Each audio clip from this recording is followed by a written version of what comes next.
Hello vous! J'espère que vous allez bien et que vous êtes en forme. On se retrouve aujourd'hui pour parler de cinéma. J'ai vu pas mal de films ces derniers temps et c'est vrai que je n'ai pas repris les reviews Insta et TikTok. Je le faisais à un moment, dès que je voyais un film, je faisais un petit avis rapide sur les plateformes, mais j'ai pas repris cette habitude-là. Du coup, je vous ai fait aucun retour sur mes derniers visionnages, alors que pourtant... ouh là là, il y a des choses à dire. Plutôt que de faire une review officielle et assez longue et dense sur chaque film, même si je pourrais parce que rien ne m'arrête quand il s'agit de causer, je me suis dit qu'à la place, j'allais partir sur une petite vidéo top et flop, petit classement de mes derniers visionnages. Et je vais essayer de ne pas épiloguer 107 ans sur chaque film. Il y en a, j'ai pas grand chose à dire, par contre c'est vrai qu'il y en a... ouf. Il y a 5 films que j'ai vus sur les plateformes et 5 films que j'ai vus en salle, et tout est mélangé de manière plus ou moins peu harmonieuse en fait. Vous allez vite comprendre. On part donc sur un top 10 avec un numéro 10 qui représente une grosse piquette et un numéro 1, un film de très grande qualité pour moi. Et le milieu, bah vous connaissez le principe d'un top 10, hein. Les Oscars sont passés il y a peu de temps, du coup, si je devais décerner un prix au 10e film, je lui décernerais le prix de la plus grosse catastrophe filmique que j'ai vue depuis extrêmement longtemps. J'appelle donc les SECPA pour venir récupérer leur prix. J'ai vu ce film sur Canal parce que le Cox a enfin cédé à mon souhait et on a maintenant Canal+ à la maison. Alors sans option particulière, mais juste Canal, ce qui permet d'avoir accès à pas mal de films qui sont sortis en salle et qu'ils ont du coup dans leur catalogue pendant quelques semaines. Et les SECPA, je me rappelle l'avoir vu en affiche au moment de sa sortie et j'avais été tentée de le voir parce que j'aime bien d'habitude tout ce qui est film en rapport avec l'éducation et qui dénonce également les abus justement du système actuel. Ou pas actuel d'ailleurs, mais en gros qui discute, qui permet de lancer un débat et des réflexions par rapport à l'éducation, par rapport à la jeunesse. Et je précise, hein, ça peut être des comédies. Sinon il y a possibilité de me dire, oui mais Thibaut, si tu t'attendais à un truc intelligent, forcément, oui, non mais déjà une comédie ça peut être intelligent, hein, voilà, mais non, ça peut être drôle, ça ne dérange pas. Là, mon vrai problème avec ce film, c'est que rien n'est bon. Rien n'est bon. Alors c'est pas la faute des acteurs, le petit groupe d'ados qui est au centre de l'histoire. Les pauvrets, ils jouent bien, hein, ils font ce qu'on leur a demandé et ils se démerdent. Mais Seigneur Dieu, le propos de ce film est scandaleux. C'est vraiment genre une autorisation à être raciste au KLM.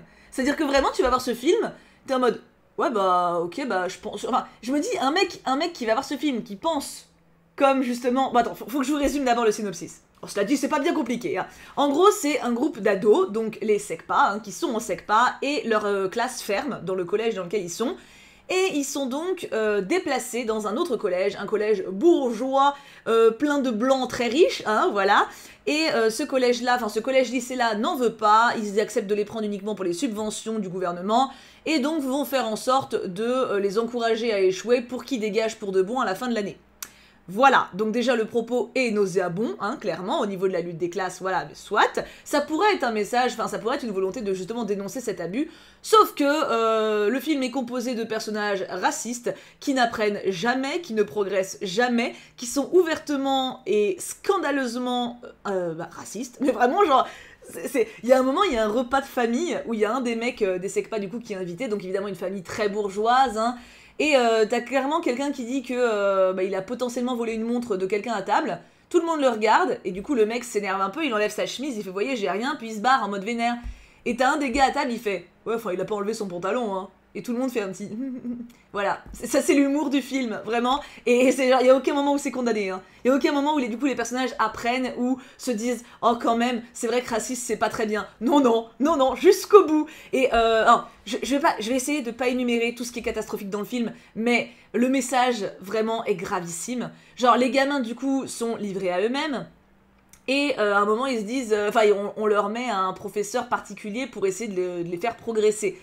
Et le mec, en fait, leur fait apprendre leurs leçons en les frappant.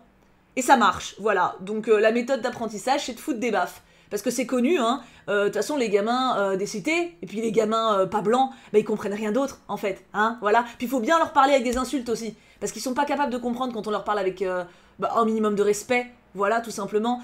Sans parler, alors attends, parce qu'il y a ça, donc déjà le traitement de ces étudiants, de ces enfants, de ces ados est dégueulasse. En plus de ça, il y a de l'homophobie, hein, on croise 2 homosexuels dans le côté, dans un groupe de pom-pom girls qui parlent comme ça, ma chérie, franchement, t'as pas idée, quoi. Voilà, mais vraiment, on peut pas faire plus singesque comme comportement. Il y a de la grossophobie, puisque les personnes rondes se font tacler en boucle, voilà, c'est le niveau d'humour.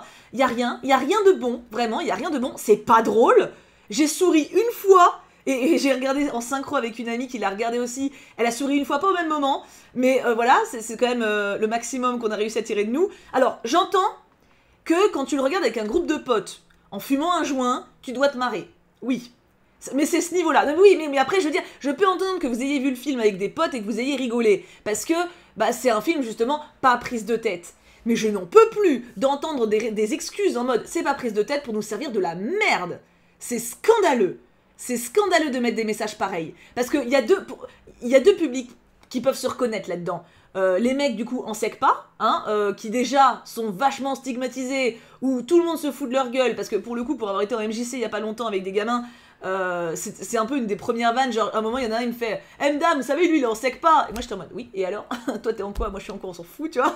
Mais du coup voilà, déjà entre eux c'est un moyen, enfin, c'est une classe qui est déjà stigmatisée de base, donc j'ose pas imaginer les gamins qui vont voir ce type de film, comment se dire dans leur tête en mode « Bon bah de toute façon, je suis capable que de ça, je suis résumé à ça, il y a que ça qui m'attend. » C'est horrible, vraiment, je trouve ça dégueulasse, vraiment dégueulasse. Et en plus de ça, genre, l'autre côté, les gens qui vont voir ce film en mode bon bobo, bien sûr de soi, ça cultive du coup. Parce qu'au final, ils sont bien braves les mecs qui jouent, tu sais, les mecs qui font les secpas, ils sont braves. Oh, on les introduit dans notre univers parce que, oh, on est bon.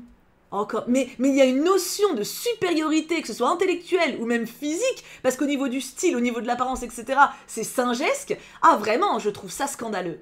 Je trouve ça scandaleux de proposer des films pareils pour que des gamins qui regardent ça peuvent potentiellement s'identifier à ce type de mec, à ce type de... Ah, c'est pas juste. C'est pas juste, même pour les acteurs. Ils sont obligés de singer des comportements réducteurs.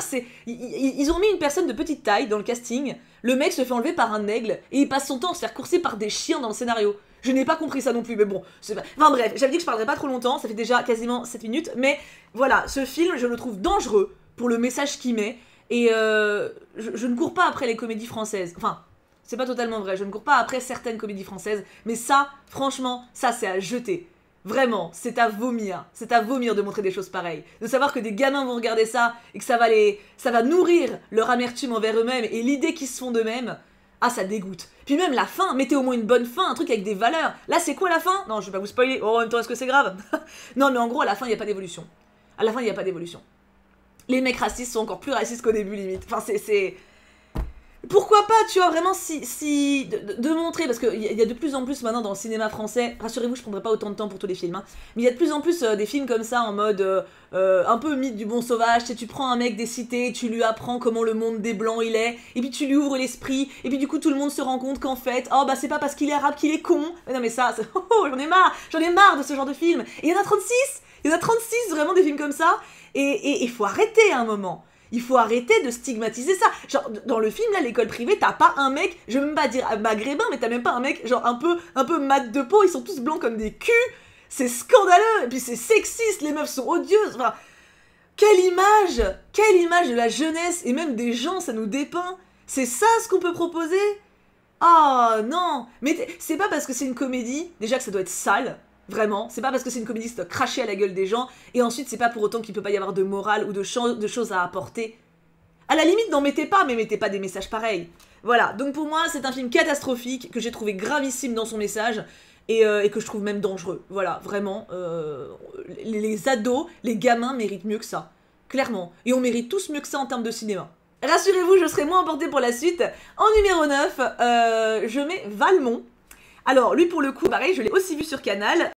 C'est un vieux film, hein, il date d'il y a un moment, et ça se voit parce que je pense que des choses ne passeraient plus aujourd'hui, enfin j'espère, peut-être pas en fait du coup maintenant, vu avec ce que je viens de parler juste avant. Valmont, et ben je pourrais lui décerner le prix des jolis costumes et de la pédophilie. Et du viol aussi, voilà. Alors, on pourrait me rétorquer, donc en gros, Valmont, c'est tiré des Liaisons dangereuses. Liaisons dangereuses, qui est un roman de Cordélos de Laclos, qui met en avant la marquise de Merteuil et le vicomte de Valmont, qui sont deux libertins, et qui en gros essaient de piéger des innocents, des vierges ou des puceaux, pour baiser avec et les corrompre un petit peu, tu vois, voilà. C'est un livre qui est plein d'esprit et très drôle, très caustique, très critique aussi, et qui a des pareil, il y a une morale à l'intérieur, et les personnages évoluent d'une certaine manière, ce qui fait que il y a un apprentissage qui se met en place. Alors évidemment, la marquise de Merteuil est dépeinte comme une connasse parce qu'à l'époque, une femme un peu libre dans les mœurs, il fallait forcément faire un monstre. Mais bon, ça c'est ça. Je ne vais pas refaire l'histoire. Le film en lui-même, en termes d'adaptation littéraire, est intéressant. Alors il prend beaucoup de liberté par rapport au roman, et d'ailleurs des libertés que je ne comprends pas parce que du coup on perd vachement en profondeur. Je vais pas vous en parler 107 ans parce qu'il est sorti il y a très longtemps, mais si jamais vous êtes curieux et que vous aimez bien les adaptations littéraires, pourquoi pas, tu vois. Ce qui m'a vraiment dérangé du coup, bon voilà, la fin déjà n'a rien à voir avec le roman, du coup dans le roman t'as toute une évolution des personnages qui est justifiée par la fin, tu vois. Là la fin est totalement différente, du coup il n'y a aucune évolution, il n'y a aucun apprentissage des persos non plus. Du coup je la comprends pas trop. Et j'ai un gros problème avec une scène en particulier du film qui montre que je pense pour le coup que le film date, hein, parce qu'il date d'un peu. Ouais, je viens de regarder, il est sorti en 1989, donc il date vraiment. Et en fait, il y a une scène de viol, en fait, voilà. Alors, justement, de viol glamourisé, c'est ça qui est véritablement choquant, même si une scène de viol, bien sûr, est choquante à voir, mais quand tu sais ce que tu vois, ça passe. Là, en fait, t'as une jeune fille, une adolescente, hein, clairement, qui a 16 ans, qui est couchée sur son lit en train d'écrire, et t'as Valmont qui est derrière, et qui commence à la toucher. Et elle dit non, et il continue, et en fait après, tu la vois aller voir la marquise de Merteuil qui est en larmes, et en train de lui dire « Ah mais je comprends pas, j'ai quand même ressenti de l'excitation à des moments, est-ce que ça voulait dire que je voulais vraiment ?» Enfin plein de questions qui sont affreuses après un viol en fait, et qui sont tout à fait légitimes, et il y a un discours et un propos par rapport à ça qui est terrifiant. Pour le coup, alors ça fait longtemps que j'ai pas lu le roman, il y a effectivement une liaison entre Valmont et cette jeune fille, qui évidemment, en fonction de l'âge, même si à l'époque c'était pas accepté non plus, hein, mais c'était pas sanctionné comme ça peut l'être maintenant, donc soit, mais il y a une différence entre, déjà dans le roman, c'est mis en avant qu'il y a une complicité qui naît et qui est développée de manière beaucoup plus,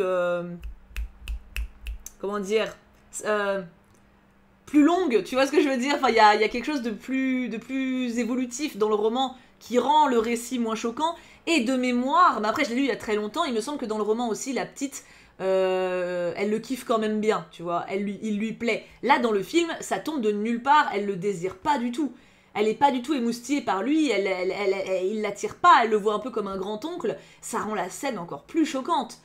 Et du coup, j'ai vu ça, j'étais en mode, waouh, ok, c'est pas normal, tu vois. Donc, je le mets aussi bas, parce que forcément, en 89, c'était pas les mêmes critères que maintenant, et grâce au ciel, les choses ont avancé, mais je le mets là parce que, du coup, j'ai pas pris un grand plaisir à le voir, j'ai été pas mal marquée par cette scène-là, et le film en lui-même est pas extraordinaire non plus, ça traîne en longueur, et je vous dis, la fin est décevante par rapport au bouquin, autant lire le roman, vraiment, lisez le roman, il est très très bon. En numéro 8, toujours sur Canal, Matrix Résurrection. Ah ils auraient mieux fait de pas résurrectionner, hein. Honnêtement, j'avais pas d'a priori négatif. Je me souviens qu'à sa sortie, il s'est fait défoncer, mais je ne suis pas toujours d'accord avec la majorité, puis j'essaie de pas me faire influencer non plus. Personnellement, les 3 premiers Matrix, j'adore le premier. Les 2 autres, je trouve que ça pue un peu du cul, tu vois. Mais là, c'était fait quand même des années plus tard, et je me disais que s'ils ressortaient ça des cartons, c'était pas forcément que pour le pognon, il y avait peut-être une idée derrière. Alors, il est moins bas que les autres. En même temps, les 2 autres, forcément, on part sur le néant absolu et une scène de viol de mineur, donc je veux dire...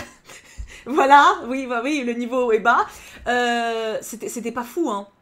Déjà, j'ai pas compris pourquoi ils ont pas repris certaines séquences cultes, parce qu'en fait, le film... justement, est vachement dans l'espèce d'introspection en mode est-ce que le monde est un jeu vidéo? Est-ce qu'on est nous-mêmes dans notre monde? Est-ce que notre film est une réalité? Enfin, en gros, ils ont fait un espèce d'embrouillamie là-dessus, soit, et justement, eux-mêmes, ils sont en mode, à un moment, il y a une discussion autour d'une table, genre, qu'est-ce qu'on attend d'un Matrix? Oh des scènes de baston, des scènes comme ça, et ils les mettent pas. Donc, j'étais en mode, vous le savez les mecs. Pourquoi vous nous frustrez? Au niveau du scénar, c'est pauvre, c'est vraiment très pauvre. Vraiment, j'ai pas eu l'impression que les acteurs s'amusaient du tout. Alors je sais que dans Matrix, les personnages font la gueule, hein, c'est un peu la marque de fabrique, mais là, Keanu Reeves, vraiment, j'ai trouvé largué de dingue. Oh, j'étais pas dedans du tout. La fin, what the fuck? Pourquoi a des pouvoirs et pas... Wow, et il y a des scènes de combat. Alors les scènes de combat ne sont même pas du coup satisfaisantes parce que j'avoue que Matrix c'est un peu une des choses que j'apprécie aussi. Même si j'aime bien la question de matrice et de réalité machin, j'aime les scènes de combat. Voilà, tout simplement, c'est quand même un film d'action de base. Le côté jouissif aussi de profiter de l'univers entre guillemets et d'en jouer. Là, oh là là, le néant quoi. Ah non, c'était pas ouf hein. Il y a un truc qui m'a pas mal choqué, mais je peux pas en parler parce que du coup ça vous spoil. Comment dire ça pour ceux qui l'ont vu? Il y a un personnage qui a des enfants dans la matrice. Et enfin il y en a plusieurs, mais quand il y en a un, quand il quitte la matrice, genre du coup bah elle apprend que bah c'est pas ses enfants. Et ça vraiment, ça fait rien du tout. Parce que normalement la matrice, arrêtez-moi si je me gourre, mais on croit quand même que c'est notre vie. Je veux dire, on se rend compte que c'est pas vrai quand on en sort, mais ça a quand même fait partie de nous. Demandez à Wanda, bordel de merde. Wanda, elle se fait un putain de village, elle reste 2 semaines avec des gosses fictifs, ça la traumatise après, elle veut buter la planète, et là, on est sur des dizaines d'années, et bah les couilles. En fait, il y a un manque d'émotion, c'est... Oh là là, c'est... Du coup, j'ai été frustrée sur tous les points. Le scénario, je n'ai pas tout compris, bon après... Oui, c'est Matrix, c'est normal de pas comprendre, soit, mais du coup, je me suis pas amusée, j'ai pas trouvé de scène prenante de dingue, j'ai pas rigolé, parce que c'est vrai que les anciens Matrix, il y avait des scènes qui étaient assez kitsch, mais du coup, qui étaient en mode, ah, c'est stylé, tu vois, pas du tout, et niveau émotion, purée, regarder un jambon dans un étal de boucher, ça me ferait plus d'émotion, tu vois, donc vraiment, non, c'est pas bon, voilà. Alors, la bonne nouvelle, c'est que c'est le dernier film à m'avoir autant déçu. Après, à partir du numéro 6, ça va mieux. En même temps, tu vas me dire, il est temps. Enfin voilà, je sais que Matrix c'était pas un film qui avait fait l'unanimité, je sais qu'il y a des gens qui l'ont kiffé aussi. J'avais envie de le kiffer, honnêtement au début j'avais confiance parce que je trouvais que ça partait dans un sens intéressant, mais après ça se gave, hein. Après c'est trop pour moi. Et même trop pour le Cux, alors que lui il partait vraiment avec un a priori genre les gens sont des cons, je sais que je vais aimer. Et bah non, du coup il a pas aimé non plus. Et tout ça, c'était des films Canal+, donc heureusement que je les ai pas vus en salle, hein. Il en reste un dernier, mais il est beaucoup plus haut dans le classement, Dieu merci. Alors vous allez rire, mais j'ai totalement oublié mon numéro 7. Alors je l'avais vraiment sous les yeux, il n'y avait aucune raison, mais il faut croire que c'est le destin. En même temps, il n'y a pas grand chose à dire dessus non plus. C'est Beaumarchais l'insolent avec Beaumarchais joué par Fabrice Lucchini. C'était sympa, le jeu d'acteur était cool, on est sur un film français classique qui représente un auteur de sa nationalité et qui en est plutôt fier. Il y a des belles punchlines. Maintenant, est-ce que c'est oubliable? Oui. Est-ce que c'était sympa? Aussi. Donc voilà, c'est une mi-molle, ça vaut bien une place en numéro 7. On passe donc au numéro 6, et j'appelle à la barre The Sun, avec Hugh Jackman. Alors lui, pour le coup, c'est déjà... Alors, on n'est plus du tout sur une catastrophe, on est sur un bon film. Non mais voilà, on change de catégorie. Hein. C'est-à-dire que tous ceux d'avant, c'était vraiment pas bon. Enfin, pour moi, encore une fois, c'est subjectif. Hein. C'était pas bon pour moi. Là, on rentre dans la catégorie bon film, mais manque un truc. The Sun, on est sur une relation entre un papa divorcé avec son fils, du coup de son premier mariage, qui a refait... Enfin, le papa a refait sa vie, il a un nouveau bébé avec une nouvelle femme, et ce gamin, cet adolescent du premier mariage, a du mal à vivre, à être heureux, à avancer. Il a du mal à avancer, disons ça comme ça. J'ai été... Ah, c'est un bon film, dans le sens où c'est bien écrit, il y a un message, ce qui manque cruellement aux 3 précédents, putain de merde. Il y a une volonté de faire passer un message, de raconter une histoire avec des personnages qui sont construits. Ça, c'est check, il n'y a pas de problème. En fait, c'est tout bêtement que je n'ai pas été conquise par les jeux d'acteurs. La première moitié du film, ça allait, même si honnêtement, le traitement des personnages féminins, les 2 femmes du coup, me dérange beaucoup. L'ex-femme est déjà un jeu d'acteur... Attends, comment elle s'appelle ? Laura Dern, je suis allée vérifier, parce que je l'aime bien en plus de base, je l'ai trouvée éteinte. Oh, mais il y a des scènes où genre, il y a un moment, son gamin, il se barre de chez elle pour aller vivre chez son papa, c'est pas un spoil, c'est vraiment tout au début, hein, et elle ferme la porte, puis elle est comme ça, et moi je m'attendais à ce qu'elle se plie en deux, enfin tu sais, je sais pas, c'est dur, en plus elle dit je t'aime à son gosse, il répond pas, enfin... Je m'attendais à une scène genre où elle craque, tu vois, ou rien, et en fait tout le film c'est un poisson. Elle est passive de fou. Il y a un moment où ils sont avec un docteur. D'ailleurs, cette scène-là, ça m'a totalement sorti, mais bon, on y reviendra. Il y a un moment où ils sont avec un docteur, elle et son ex-mari, du coup, avec un docteur pour parler de leur fils. Et en fait, elle le regarde, elle fait « Mais c'est toi qui décides. C'est toi qui vois. » Elle fait que ça. Elle passe son temps à se plaindre et à se reposer sur son ex-mari. Et la nouvelle femme, du coup, elle est complètement passive, elle subit non-stop, elle n'a pas le droit d'exprimer son ressenti ni son opinion. Oh, c'est dur pour les femmes ce film quand même, hein. Donc du coup j'ai pas été conquise par ça. Hugh Jackman joue bien. je regrette... En fait, pour moi, Hugh Jackman, c'est un excellent acteur, mais pour moi, il pêche au niveau du craquage d'émotions. C'est pas un acteur que je vois fondre en larmes de manière convaincante, si tu veux. D'ailleurs, je le vois pas faire ça. Il joue que des films où il joue des mecs forts, qui des fois pleurent, mais tu sais, pleurent comme un homme fort avec des fêlures, tu vois. C'est genre... Tu vois, il y a toujours du craquage, il y a de la colère avec, enfin, c'est une espèce de soupape qui pète. Il y a pas... je le vois pas réussir à être doux dans l'émotion en pleurant. Enfin, je l'ai jamais vu faire ça. Et du coup, il joue très bien. C'est clairement lui qui porte le film à 500 000%. Mais j'ai pas été touchée... Enfin, j'ai été touchée, mais il me manquait un truc pour que ça m'embarque à 500%. Et l'ado... l'ado, j'étais avec lui la première moitié du film et j'en suis sortie, enfin j'y ai plus cru à certains moments. En fait voilà, c'est juste un problème pour moi de sensibilité par rapport à l'acting. J'ai des amis qui l'ont vu, qui ont été transportés, bouleversés, donc c'est vraiment très personnel, c'est pour ça que je redis bien que c'est un bon film, mais pour moi, c'était à côté. C'était à côté, il y a des trucs, alors peut-être aussi parce que j'ai côtoyé des personnes dans la situation de cet adolescent et où du coup j'ai été frappée de certains manques de justesse dans le jeu, si on peut dire. Mais ouais, non, en l'occurrence, la scène de l'hôpital, moi, m'a sorti de l'histoire. Je n'y ai plus cru à ce moment-là et j'ai pas réussi à retourner dedans. Maintenant, voilà, encore une fois, c'est très subjectif, hein, mais voilà. Mon ressenti par rapport à The Son, c'est un bon film, mais j'ai pas pleuré, quoi. Enfin, je veux dire, pour ceux qui l'ont vu,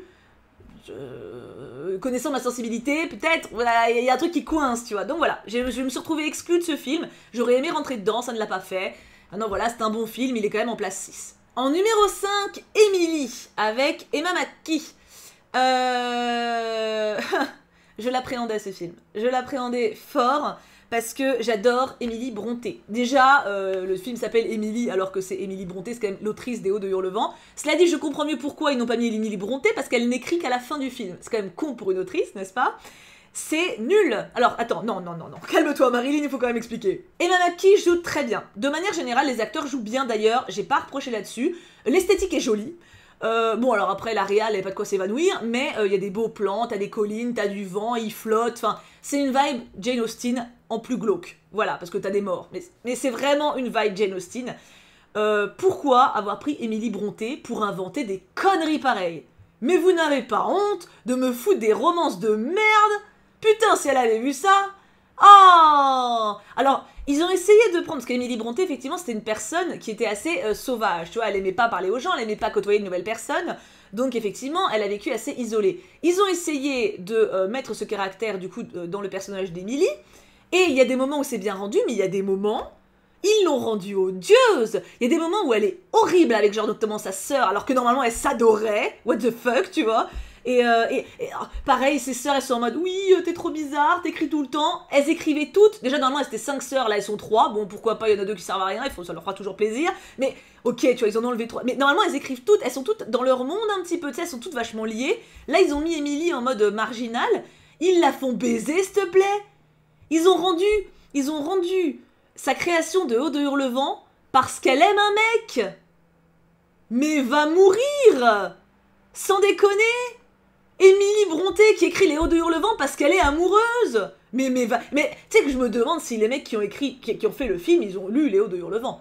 Non, parce qu'il y a un mantra qui est répété à 2-3 reprises dans le film qui m'a un petit peu mis les boules aussi, c'est aimer et être aimé, c'est la plus belle chose du monde. Alors déjà, cliché léger, hein, mais surtout, on parle des Hauts de Hurlevent. Les Hauts de Hurlevent, c'est pas une romance, hein. C'est un drame. Alors oui, il y a de l'amour, mais c'est horrible. C'est vraiment horrible. C'est pas romantique. Et me faites pas... Oh putain, pour une fois qu'on a une meuf qui écrit à l'époque, et qui est pas... Dans sa vie, qui n'avait pas d'histoire amoureuse, etc., il faut qu'il nous foute ça. Mais non, je suis pas d'accord. Alors, en vrai, le film en lui-même, t'oublies Émilie Brontë, tu oublies que c'est inspiré de sa vie, le film est correct. Franchement, le film est correct. Bon, t'as un drama romantique à la mort moelleux, t'as des persos un peu cons, mais la réal est correcte, la photo est correcte.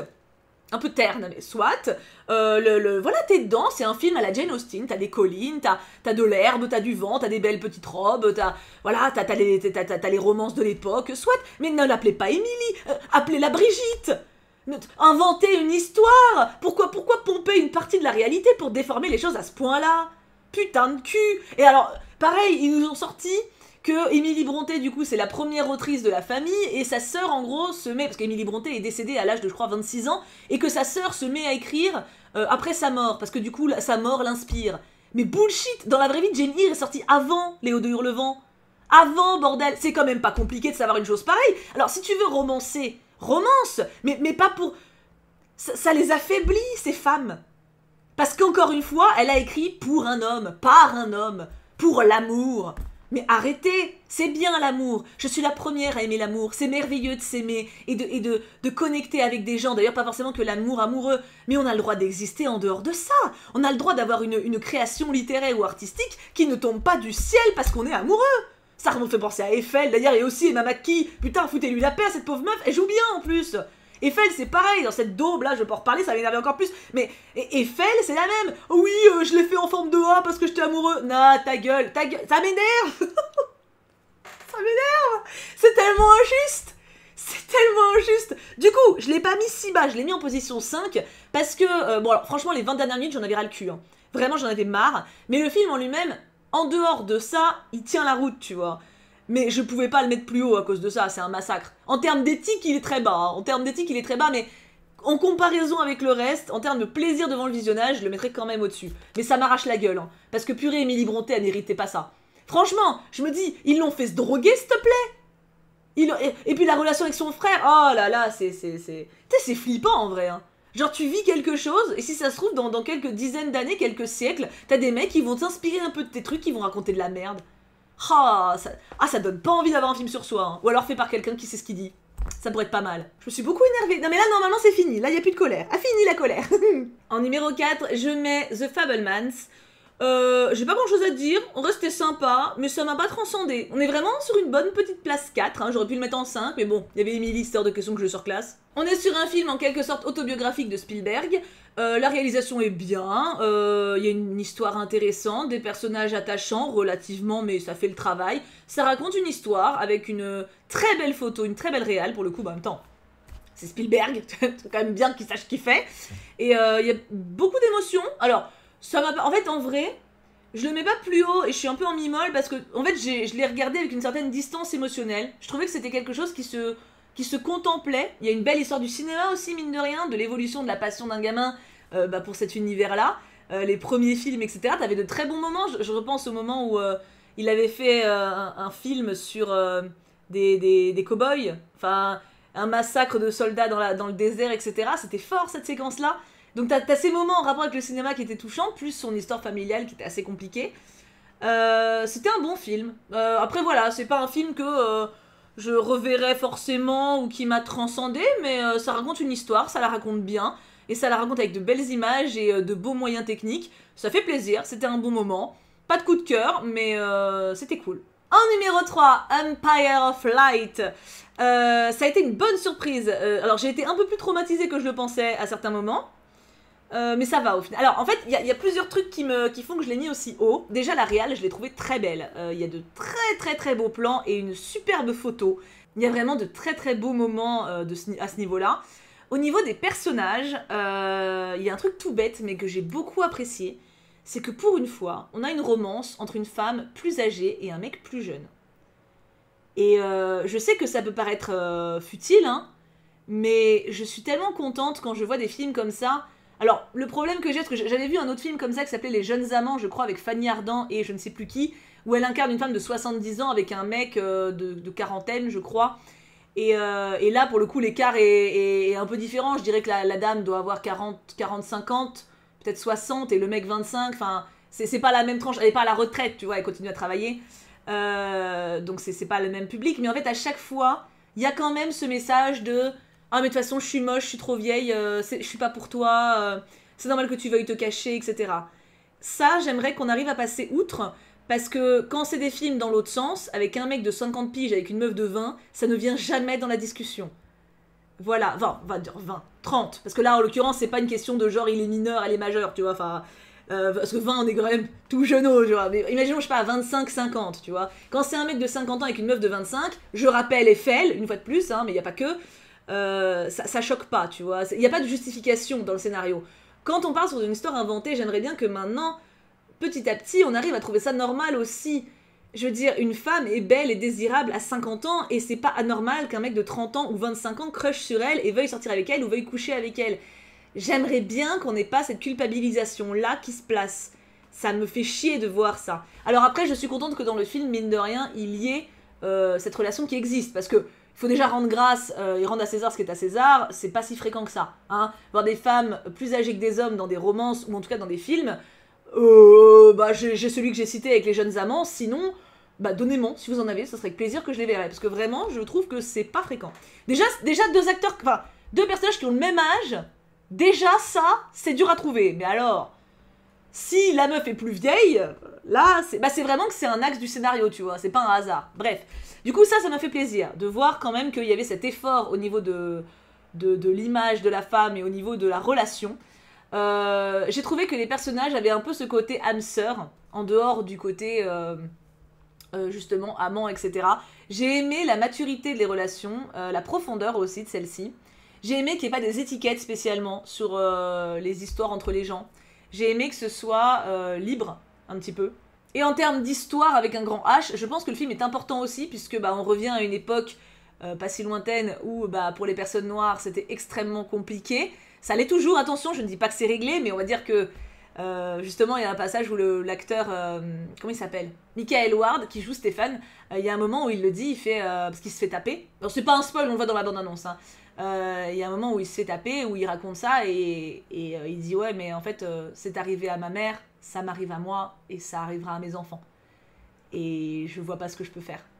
Et j'ai trouvé ça d'une force, enfin, t'as plein de moments voilà comme ça qui sont très justes, en termes d'histoire, mais aussi en termes de personnages. Il y a une belle émotion dans ce film.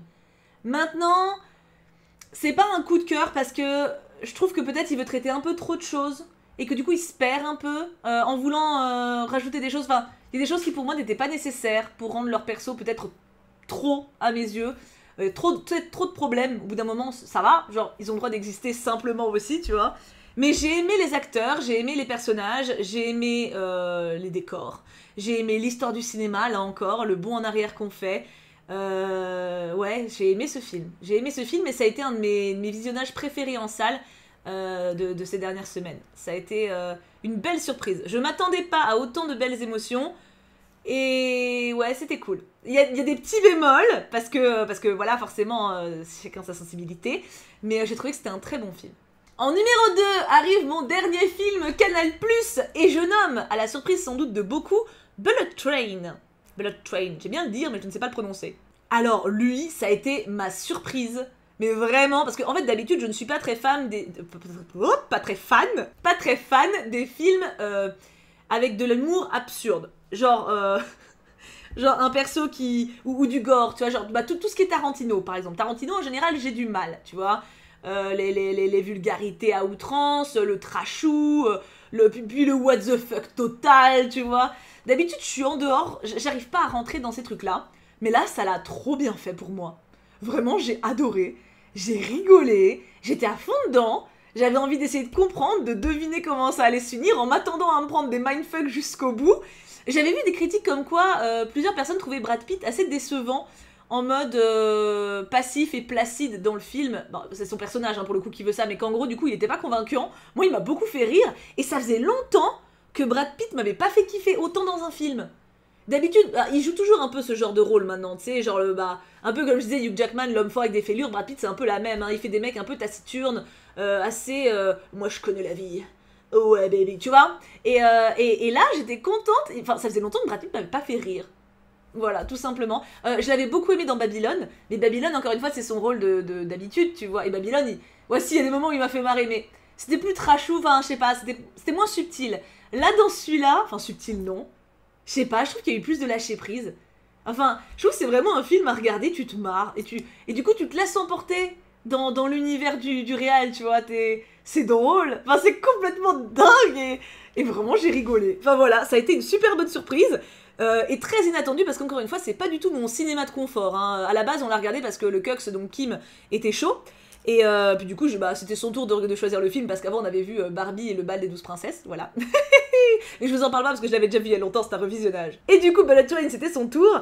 Et bah ouais, du coup, très bonne surprise. Donc j'ai pas besoin d'épiloguer davantage. De toute façon, tout ce que je pourrais spoiler sur le film serait dommage. Donc si vous aimez bien, ou si vous voulez tester, lancez-vous. Ah, mention spéciale quand même au duo citron et mandarine. Mais je sais, les noms, voilà, mais je les ai trouvés incroyables. Et d'ailleurs, Mandarine, j'ai trouvé qu'il ressemblait à Captain America. En ce moment, je vois que des films avec des mecs où je me dis, tiens, il pourrait faire Captain America, voilà. C'était ma pensée du jour. Et enfin, en numéro 1 de ce podium de top, parce qu'on a quitté les flops il y a bien longtemps, j'ai hésité honnêtement à mettre Bullet Train. Hein. J'ai hésité entre le 1 et le 2, j'étais en mode, lequel je mets en premier? Mais en premier, je mets quand même The Whale. Alors c'est assez particulier parce que c'est pas un film que je vais forcément vous recommander.